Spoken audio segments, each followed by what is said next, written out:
start the recording first. There we go. So hello everyone and welcome to Valo Fest. So this session, what you will be seeing is how to run a business with Microsoft 365. And you probably already heard a lot of people talk about Power Platform, Power Apps, and everything that is related to Power. The only thing that we are not going to cover in this session is Microsoft Teams, but I'm just highlighting Microsoft Teams because it's a really cool product. And that way we already did some announcements around Microsoft Teams, so we don't have to do anything around that anymore. So that said, let's dive into the topic. So first of all, I'm Elio. I'm working, that's the guy. So Luise is the other person. So I'm the Lego addict here. Now Luise is also a Lego addict. So, but she can make really cool stickers. And so I'm working as an engineer. Sorry? Yeah, go ahead. Just go ahead. Okay, I'm working as the engineering lead at Valo. So that's actually the company that is organizing this kind of events. And that's actually me. I don't have to tell more about myself. So Luise, do you want to introduce yourself as well? Yes, of course. So I'm the girl in this slide. I'm Luise. I'm an After Effects consultant. I make stickers. I love Lego, and I fell in love with Power Platform. And today, I would love to show you what we did and what we made and what we built. So, Elio, show us something. Okay. Whoa. Okay, my clicker is broken. Okay. What was that? That was fast forward, huh? So, yeah, that was a fast forward. So we're going to talk about Pimp Your Own Device. Pimp Your Own Device is actually a real company. So we created it, me and Luise created it during the COVID-19 or Corona crisis, which is still going on. So we like stickers, and we thought, hey, it would be nice if there's a way to share them across the world. So first of all, we did it via Microsoft Forms, where we just said, okay, here's a form, fill that form in, and we sent some stickers out. Fairly easy. Biggest problem here was that we received tons of people requesting these stickers. And yeah, these stickers always cost a bit of money. Now, it isn't that much, but yeah, I'm not going to pay for millions of stickers for free, and then most of all the post stamps are also not free. So what we were thinking about is like, let's come up with a website or an online shop where you can actually order things, but let's make it so that we can gain something from it. So Pimp Your Own Device is the site for your stickers. So if you love stickers, then go to pimpyourowndevice.com and then we can share. It's reasonably priced, but we're not going to do more advertisements here. But we were thinking about, okay, let's build an online shop. But we wanted to build an online shop in order to learn something from it. So it's not the conventional way that we went for. So it's not a straightforward way. Because what you would normally do if you are going to create an online business or an online shop is you start thinking about what should the website do? What is the website? How do I want to attract my users and so on? If you want to create a shopping experience, you also need to have a shop system. So there are multiple shop systems in the world. We took Snipcart, for example, but I can tell more about that later. And then you need to have a system that can also manage your inventory. So how much stickers do we have and how much individual stickers do we have? And once a sticker gets sold, we also need to see that in our counter so that we know when we need to order more sticker of that particular one. Contact management, yeah. If you don't have a contact, then you cannot send the stickers to that person. So that's also something we needed. So we need to have an easy way in order to print our envelopes and to use our kits to put the stickers into the envelopes and then send them out. So yes, we abuse our kits maybe a little bit. So don't tell that. But also we work and we have a daily job. This is just a side hustle. So you need to have a lot of automation as well, because otherwise, if somebody orders, then going from the order to the actual envelope printing, yeah, that means that there's a lot of manual steps in between. So in order to automate that process, you need to think about that as well. So you probably are going to look for a solution so that you can simplify things for you. Also, what you need to have is lots of stamps, because people are going to order, so you need to send these things out. So, and for me, I need to have stamps for Belgium, I need to have stamps for Europe, and I need to have stamps for the world, which is not really true, the last one, because our post office is not yet shipping to everywhere. So sorry, Australia, we're not shipping yet to your place. That's our post office, which isn't allowing it. And most of it is done during evenings, so late night evenings. And what do you need to keep you awake is coffee. So lots of coffee. Lots of coffee. Yeah, lots of coffee.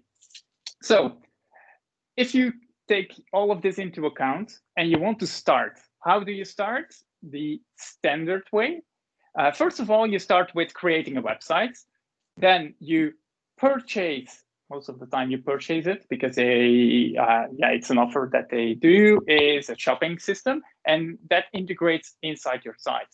You fill in all the products that you have in your inventory, start marketing, and start selling. That's the standard way. Actually, in this way, there's nothing Power Apps, Power Automate, all these things. So why are we talking about Power Automate? Now, just for the marketing, because we want to market it. No. We wanted to learn something from it, and we came up with our own way.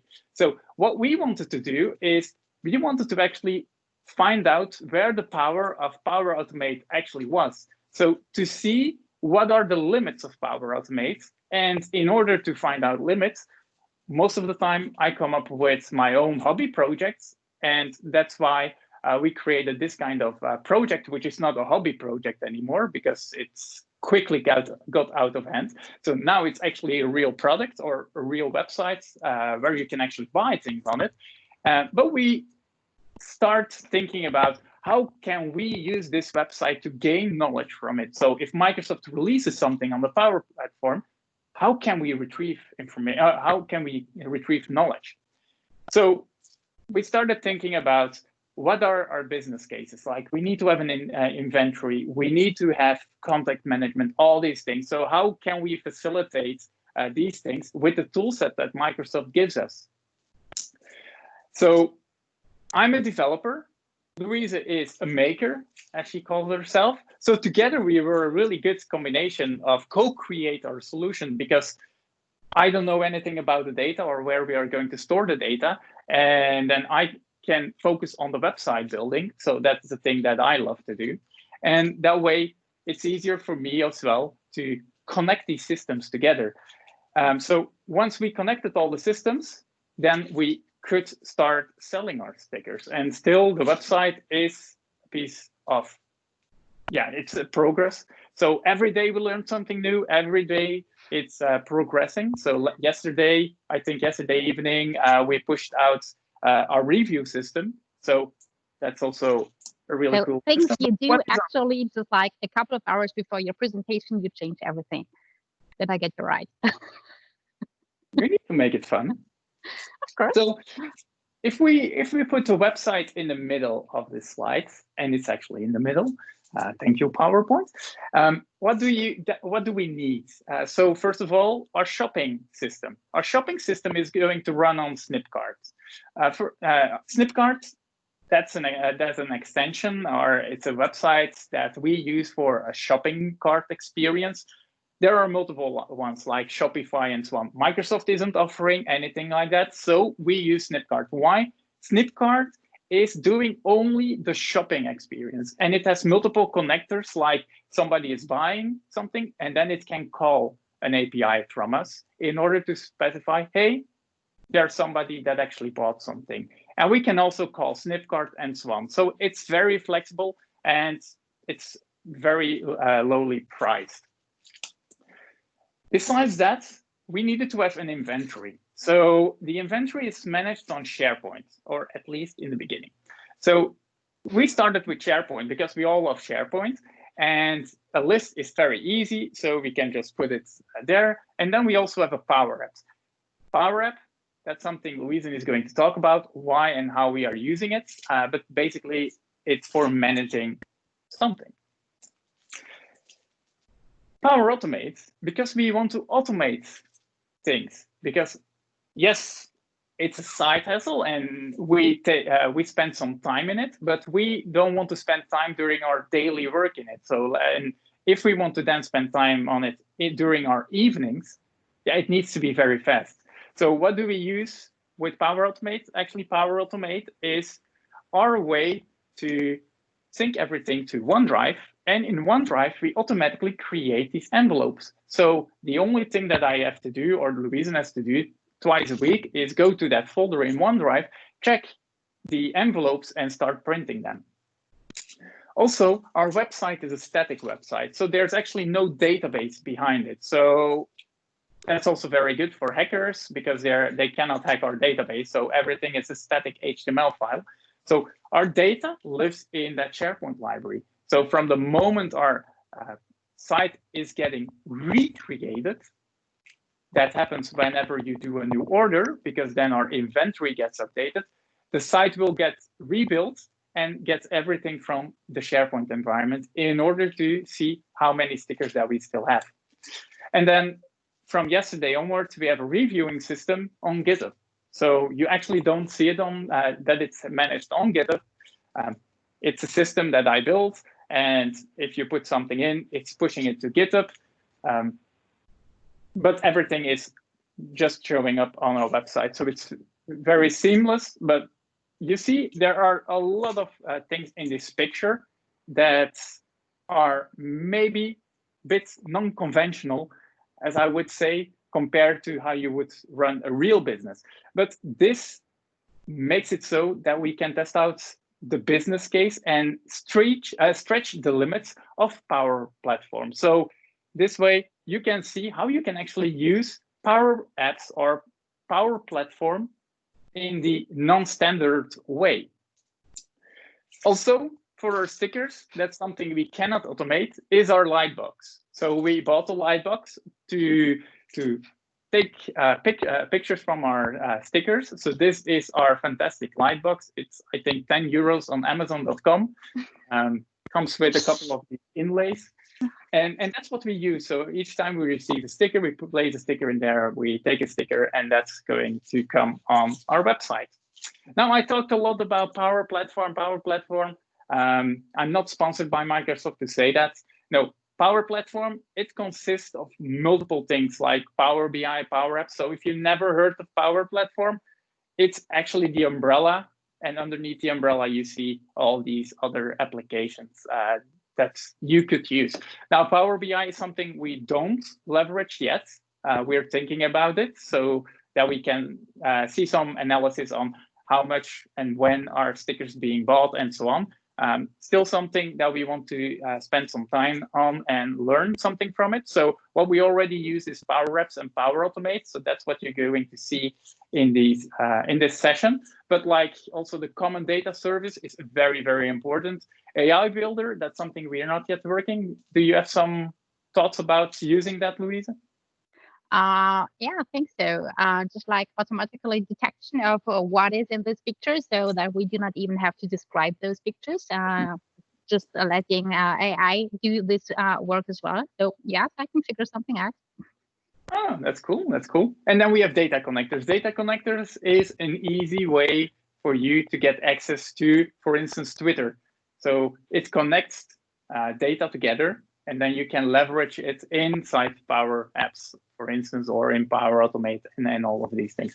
More about that later. So first of all, I will show you the sites and the related technologies, how everything works together. So as I said before, it's an actual website. So if you go to pimpyourowndevice.com, you can actually already do that. And I'm going to remove this. So just to refresh, you see that the page is refreshing. So I'm not lying to you. That's it's not really working, so we can't see our bestseller stickers and so on. I'm not going to do any more product advertisement. But what you can do is I can buy a sticker, it gets added to my cart, and then from the moment I go to my cart, I can check out. You fill in all the details like a normal shopping experience that you have. Everyone is buying online these days, I think. But what happens then? From the moment I'm going to purchase, I'm not going to do that because it would be weird that I actually have to pay myself and I don't receive the same money anymore because Flipkart takes a percentage and then Struyf takes a percentage and then I get less value from my money that I spent for myself, which is weird. Okay.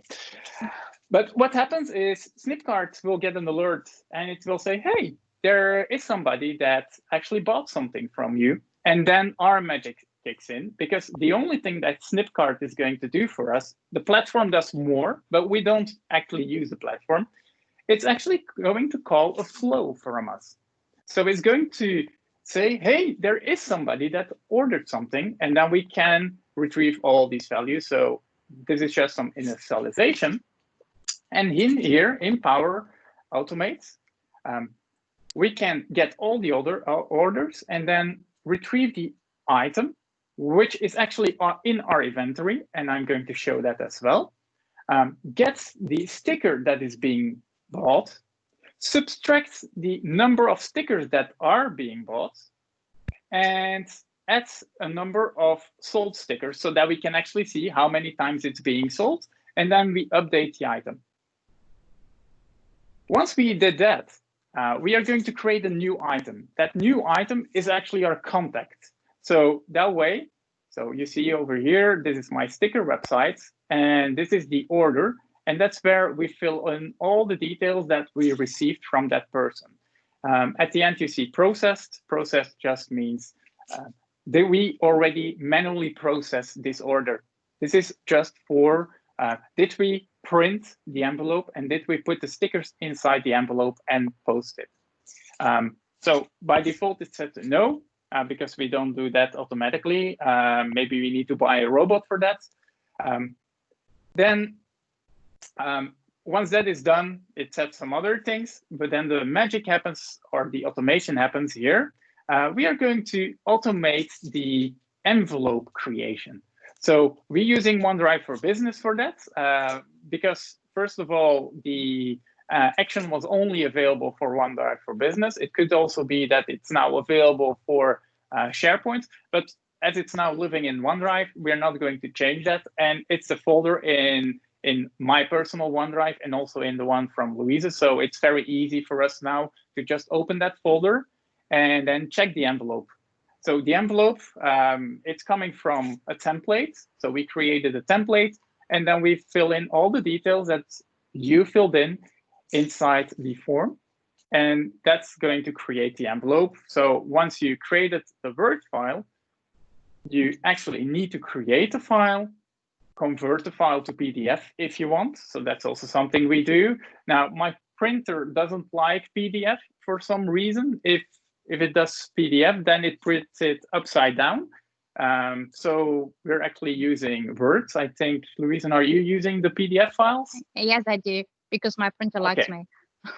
Okay, so your printer likes you. Okay. Yeah. So yeah.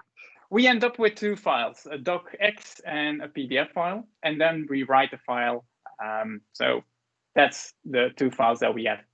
And then we get a mobile notification so that we know, hey, there's a new order coming in. So that's it. So if I'm going to the sticker inventory, this is all our stickers. So at the moment, I think, we have 28 stickers already available on our website. So in here, we can quickly see what's field customizers even. So we can see a small icon of what the sticker actually is. And then we can see, okay, Benny Glitter, we still have 95 from them and it's 5 times sold. Actually, these numbers are not correct anymore. We'll talk about that later, why they are not correct. And then we have all the metadata about the sticker. Like for instance, it's for almost 5 by 5. And this is the information that we also see on our homepage. Like if I'm going to look for Benny Glitter here, so that's the same information that we see over here. So everything is managed from this inventory. So we see some yellow here. We only have 18 left from these Pac-Man stickers. So if we go under 10, I think it shows red. So maybe we still have a couple of, nope, none that are, nope, non-red ones. So that's good, because then we don't have to buy new ones immediately. So that's one thing of the game. So from the moment you buy, it goes to this list, it subtracts, that's it. Then we have another one. This is our order list, and we have Batman. Batman is a cool guy that just ordered, and that comes in this list. So what happens behind the scenes, and I accidentally closed this thing. So let me go to stickers, orders, and go to Pimp Your Own Device. Then actually in my OneDrive, I get this docx file. If I'm going to open this, this will be the envelope. So this is my address, and this is the envelope that is actually being used, or that I can actually use for printing. So I can send now a sticker to Batman, and from the moment I say, hey, Batman, this sticker is ready, we just go to the list. Now we have an easier way for that these days. And I can just say process, done, it's processed, and it's there. So that's the full process of what's happening when a person is ordering. And I forgot one thing to show you. So when the inventory is going to update, there's one more, and I lost my mouse. There you are. There's one thing. So there's also an automation going on from the moment something happens in the inventory. It's going to do an HTTP call. This HTTP call is actually a call to re-render or rebuild our website, as it's static and we don't use a database on that site. It's going to just call our build engine and it's going to say, hey, there's something happening over here. And our build engine will just say, okay, very good. I retrieve all the items. I update only the ones that have changed, and I publish a new version online. That way, we can work without the database. Now, maybe you might think, why did they use SharePoint? And the first we thing love was, SharePoint. Yeah, we love SharePoint. That's of true. Course. But maybe there are some things that SharePoint shouldn't be doing. We started with SharePoint because it was fairly easy in the beginning, but then our business case became broader, and I think then we had a problem with SharePoint. So Luise, you can take over. What was actually our problem here? So, you know, we all love SharePoint, and it felt very natural for us to work with SharePoint, but SharePoint comes with some limitations. Do you have control? Do you have control? I want control. No? I need control. Wait, it's on my older screen. There you go. Okay, so there are a few problems with SharePoint lists. So I learned very hard that your SharePoint list is just not a relational database, which means, so yes, of course, you can create some lookup columns to just refer to other lists, but in fact, you can't have those many-to-many relationships, which we will need to get better insights into our data. So, and this leads to some issues. It's just like you can only have 12 lookup personal managed metadata columns and only 20, you can only run 20 indexes and so on. But the main thing is, if you stay on SharePoint, you will create data silos. And those data silos will prevent you from getting deeper insights into your data. And this is not a good thing, as we all know. So we wanted to use SharePoint to get more overview, but we got less overview. So we needed to think again about what is the right way to store data. Okay, Is it working? It's not working now. There you go. So let me, yeah, that's very nice. So please welcome my assistant, Elio. Thank you. So let us talk a little bit about relationships of data. I think we should rename the slide. Of course, I have a customer, and one customer can create a lot of orders. So this is a one-to-many relationship. But one order can contain a lot of products, which happens to be stickers in our case. But those stickers can be assigned to a lot of orders as well. So if I have a sticker which happens to be my unicorn sticker, and I say it's automatically, and I assign this sticker to the order number 1, then I cannot assign this to the order number 2 if I do this in SharePoint. It's not possible. So what I do is I create another table. We call them entities in the environment that I work with, which happens to be CDS, which can refer to both order and product entities. And this means that I can have many relationships from order to product, and I can assign those products to many orders and those many orders to our customers. Okay, my dear assistant, thank you. So our data model looks as follows. So we have a customer with some attributes. So of course, customers have a name and an address and an email address, perhaps a Twitter handle and stuff. They create orders. Orders can have an order number and refer to a product. And you see a product comes with its own attributes like a category and a size, a material, a color, and stuff. And the order, of course, contains quantity, so how many of which sticker customer wants to buy, and then the referral to the customer again.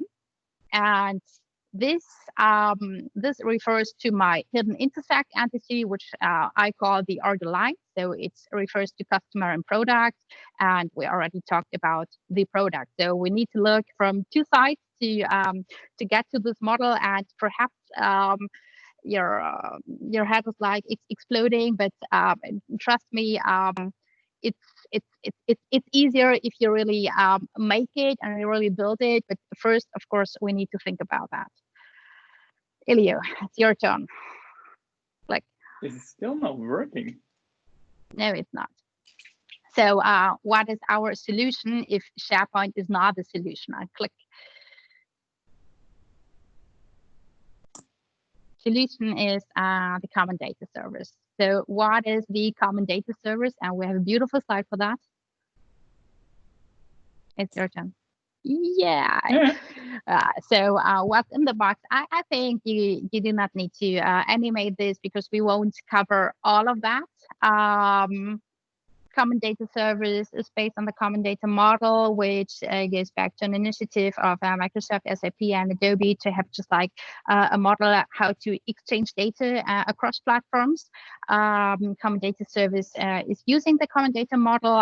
You see there's a lot in the box. We won't cover this all in this session as this is level 100 and we just wanted to give you an overview about it. But we will talk about data and about storage. But you can see there's a lot in the box, and the most important thing is the common data service easily connects to Power Apps and to Power Automate. Okay, go for it. So, of course, security is a thing as well. Especially in Euro, we're all very keen about who can see what and who can access what and who can edit something or delete something or see relationships and stuff. So we have several levels that we can apply additional security. So it's just like Fort Knox, and this is a good thing. Next slide, please. So I would love to show you something actually in Power Apps. So let me share my screen. And what you can see now is my start screen at make.powerapps.com. and I would just quickly create an app for you. So I click on create, I click canvas app, front blank. I give this a nice name like Valo Fest demo app. I choose the phone layout. I click on create. Right now, Car Apps is making me a blank canvas where I can go crazy and do whatever I want. So this is perfect for me. We just need to wait until the donut has stopped circling. Yeah, we're getting there. Okay, so what you can see is, so this is here my canvas, and now I need to, so first things first, so I learned this the very, very hard way, please save. So if you don't save, if you don't save that, the autosave can't hit in, and then you could lose everything. So this is easy. You can close me there. Yeah, I can, but I like to see if you're just like raising your eyebrows. Okay, so just like control for me. Okay, so what we will do is I want to quickly create a Twitter screen. For that, first I put a label on my screen, and I say this is the text property of this label, and I say this is Twitter. And of course, I don't want this here. I do the same thing that I do in PowerPoint. So I just center this, or I can even give it a nicer color. So you see, this is just like knowledge that you have already in Word or in PowerPoint or in any other application that you might use. But now I want to connect this screen to data. So what I do is on the left-hand side, there is this left rail here. It's my data sources, and I just search for a data source, which is called Twitter. And of course, I need to log in, and I already have a connection. So I provided my username and my password, and now my app is already connected to Twitter. What I now need to do is I need to tell my app, hey, please show me something that lives inside of Twitter. And I do not only want to display one tweet, but several tweets. And I do this by creating a gallery. So I click on gallery and I say vertical, and now I get a gallery. And perhaps I want to extend this a little bit and place this under my Twitter label. And if I click this gallery, it asks me, okay, so which data source do you want to have? And I say, hey, there is a data source. I already connected this in my app, and I want to have the Twitter. And Twitter means I can do a lot of things. So what I do in this items property is I write Twitter, so that just the name of the connector, then a full stop, and then just look what pops up. So this is really helpful, even if you do not read the documentation, which I kindly encourage you to do so.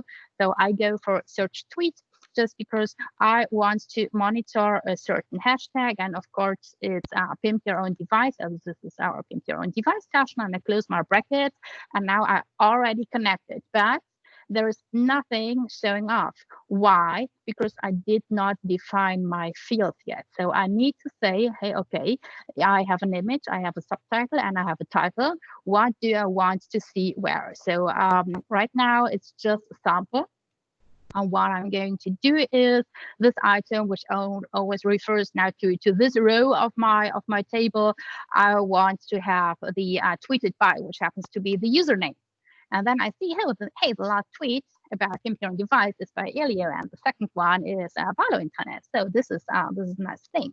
And then I go for the subtitle and say the subtitle shouldn't be the sample text, but perhaps it should be the tweet text.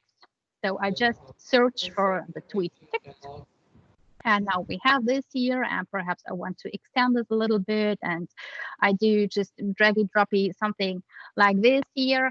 And now I want not to have a sample image, but perhaps I want to have the profile picture. And now we need to know, so where is this? And we just scroll down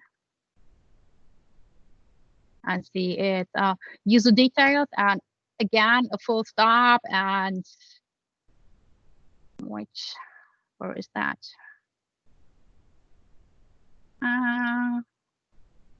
It does not show up. It should. Let's try this again. Now I deleted it. So this is the beauty of doing this live. But yet again, we will succeed in that. So it's image. Wait a second. Here we go. So it's Twitter dot. No, it's not. Okay. So right now it's okay.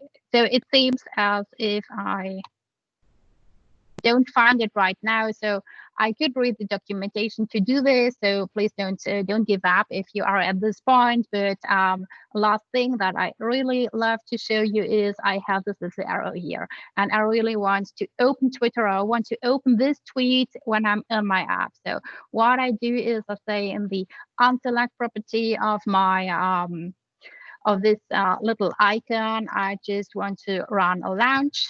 And I say this launch refers to an address, and it's of course the address of Twitter, which happens to be twitter.com. And after that, of course, it's not only twitter.com, because I want to launch this actual tweet. So I need to know a little bit about the syntax of a tweet. So I concatenate this twitter.com with the user name. And what is the username? This is here my tweeted by. And of course, it needs to be this items dot tweeted by. This item, here we go, that tweeted by. And after I have this, I concatenate again and say this needs to be slash status and another slash, and after that concatenate again, and then we need to have the tweet ID of this item. So tweet ID. So once we have that, we close those brackets. And pro tip, whenever you hold down your Alt key and press that, oh, and now it can't be found. This is why not? Why not? Okay, so something is not working yet. I should figure out why and why not. But you see that it is quite okayish, even if you're not deep into technical stuff, to make a connector and to display something that lives outside of your app. If we're now going back to our presentation, Elio, you need to share your screen again.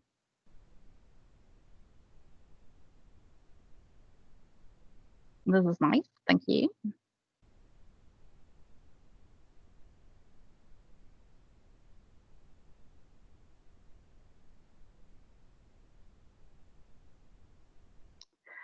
Okay, so you saw it is quite fast, and although it did not always work at first, and perhaps this is just like demo gods, we are able to create very fast. But before we do so, we need to talk about our solution scope. So before we click any buttons and define any colors, please think about what do you want to do in your app. And I wanted to make an app in which I could take my new pictures of our stickers and display our new product nicely in a list. And I wanted to display and process my orders. And we already saw that in Elio's presentation. It was in SharePoint. Now we learned it's better to do this in CDS. So this happens now. I wanted to display my inventory, show my best sellers, and I wanted to get a warning if one product is low at stock, so that I know that I need to reorder, instead of I need to click into a list and then scroll down and then see where some red formatting pops up.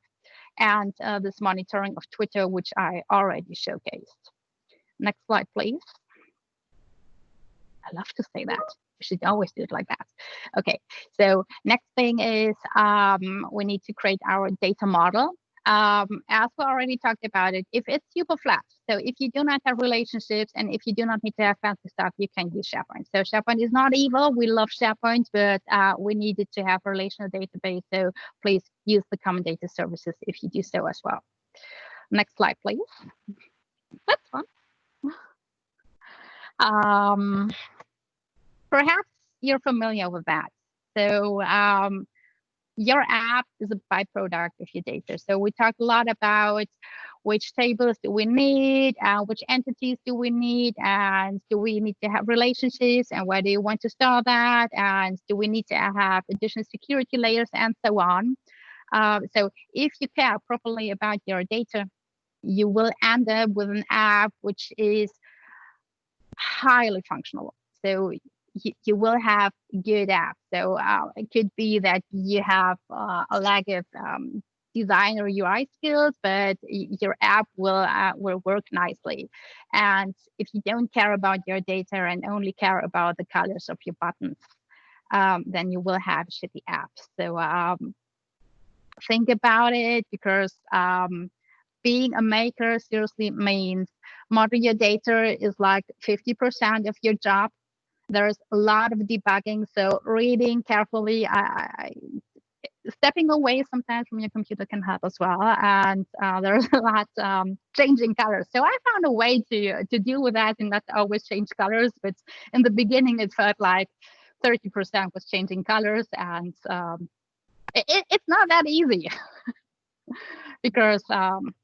Yeah, so what we do is, first step, I defined my screens. I want one to take my pictures, just like a camera, and description. I want one to display my product, one for my orders, one for my Twitter, and one for my inventory. And perhaps you can press the play button, Elio, and show how our app looks like if it's ready. So what you can see is I pre-recorded this for you. This is my phone, and I pinned this app to my home screen, and this is my logo. So this is my start page, my start screen, and I take a new picture of a sticker, and I give the sticker a new name, and of course I type in some description. And of course, if someone is watching, or if you're recording, you're typing slow or make mistakes, which happens to be here, but you can watch my beautiful swipe keyboard, at least that. Okay, so although you're not swiping in this case. Oh, I am. Oh, were you? Yeah, I was. Yeah. Okay, so I take a picture. I use the camera control of Power Apps. I control this image. I say, yes, this is nice. This works for me. If I don't like the picture, I could try again to take a better picture. Now you see the red little dot, the little dot. You see it's processed. This is my stickers. Now we are going to process some orders. I'm on my orders screen, and we see Jane Doe and Batman, and I process the order of Jane Doe, and it's not anymore there because it's only the unprocessed orders which I want to display here. And here I can see my inventory, so how many of which I do have and which I have sold and what is the price. And of course, the little icon opens this on my CDS entity so that I can easily get more insights. And then here, Twitter rings a bell for all of us. I think so. And this opens the actual tweet. So I am able to do that. It just doesn't work in the demo. But yes, so I'm now clicking on home again and seeing our fantastic logo. So thank you again for doing this with me. And this is our app. So this is how it works. And what we did is we have seriously a solution built on PowerPlatform. And perhaps it's time to wrap things up, Elio. Yeah, so one of the best things here is that we don't have to go to SharePoint anymore. In the beginning, we were doing that and then always had to process it. So what about Power Automate? Because we were talking about SharePoint and so on. So you can actually do this with SharePoint, but we actually did it as well with CDS. So for CDS, I already loaded my flow for the demo. It's actually very similar. So you create a new record. So there's an error, probably demo. Gods are not helping me today. But instead of writing it to SharePoint, you're actually writing it now to CDS. So fairly similar, but much easier than what's going on. So get the record is getting a record from the inventory. So we subtract the amount, we add an amount of the number sold, and then we update the record. And then this record is our contact for the contact that is being created. And then here we have our Word templates that's being created as well. So that's how it works with CDS. So the flow behind it is it's nothing indifferent. There's nothing indifferent with the original flow. So instead of using SharePoint, we're using CDS. The magic happens in Power Apps where we visualize data. Of course, you might have asked yourself, is this the best way forward? Most probably, if you're going to create your own online business, you're probably not going to use this kind of approach, and you might use a database or Shopify or whatever. That was not the purpose of this session. The purpose of this session was to show how Power Apps can be used, and where, for us, ourselves, where are the limits of Power Apps and the Power Platform.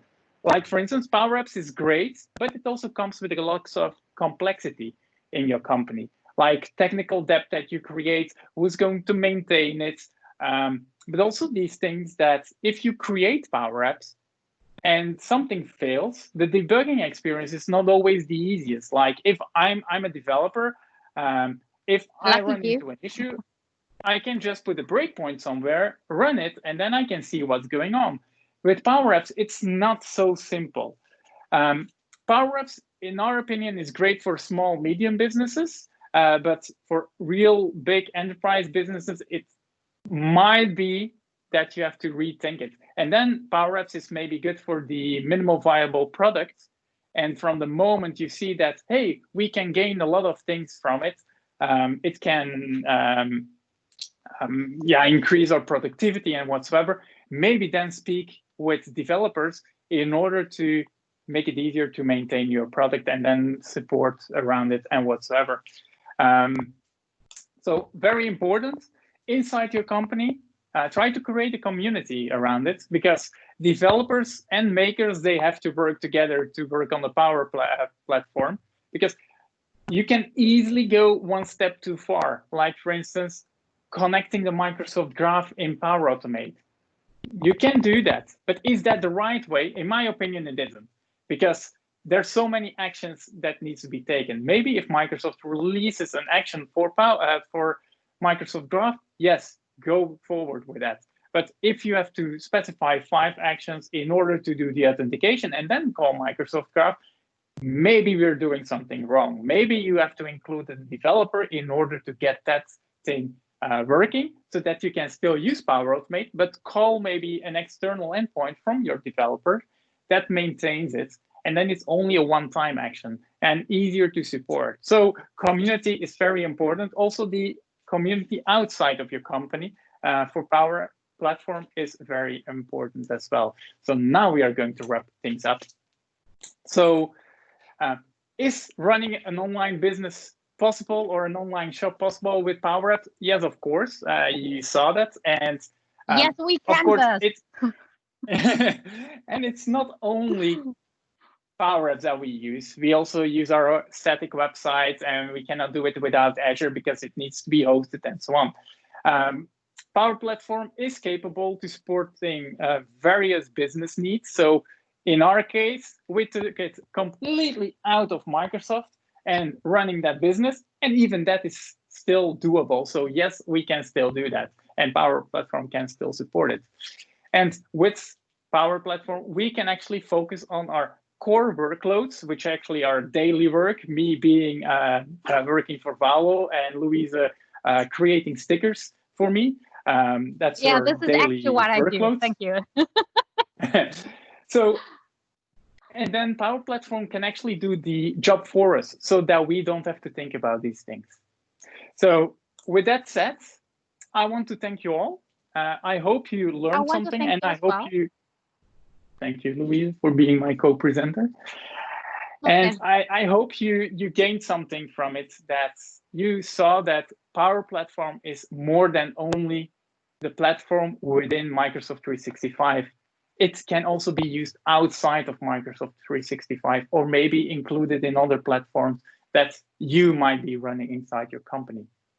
So thank you all. If there are questions, the mic is open to you, or you can put them in the chat. If not, enjoy the rest of your day and the rest of the Valo Fest. Thank you. Questions, don't be shy. That was a weird microphone. That was a robot. That was a crazy microphone. So unmute yourself. Don't be shy. Don't hide in the back. That was maybe your envelope robot. No, yeah, and I know what went wrong. It was just like / at HTTPS. So this was my mistake now. But glad you figured it out. Yeah, during demos, it's always hard. Yeah, I know.